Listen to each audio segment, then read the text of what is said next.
I think I overlooked when I was speaking about the formal address of what natural health is was the fact of let's actually take the mindset of personal training or exercise prescription.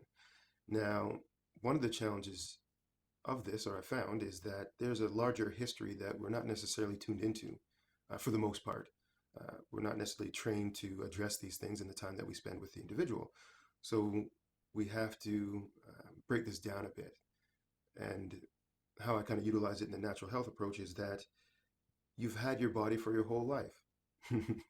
Therefore, the issues that you might be coming to me to solve are just reflections of the earlier self, your earlier self, like different issues that you've had throughout the time, and then kind of all erupting into this overall need for action, either exercise, either toning your body, whatever the action may be, it doesn't really matter in this context.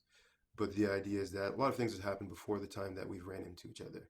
Therefore, your history of movement or um, exercise is very variable. And I can't very well take you from just meeting you now, okay, what's your issue, what you want to do, and just progress you forward.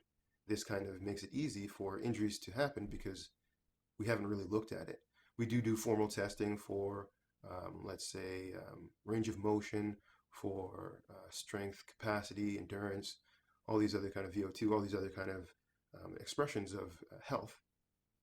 However, there's more finer things to do with how that movement is created and how the multiple aspects of the body are kind of working together to create this locomotion. So without taking this into perspective, we can see that maybe a habit, which is going to be from more your history, your father had hurt his shoulder in his younger age, and as a child growing up, you realize his shoulder was always like this, so you subconsciously hold your shoulder up here. However, now that we're doing a bench press, your shoulder's always up here. I can, being a very vigilant prescriber of exercise and very keen to sight, say that, you know what, your shoulder is higher, so I'm going to cue you to keep that shoulder lower. And in depressing the shoulder, then we create a better base to do the press off of, the bench press or push up. Um, However, what did we just do there? We've kind of created compensation for a compensation.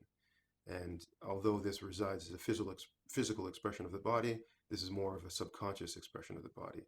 So to address it, we can't use um, physical to create something that's more of a mental thing, right?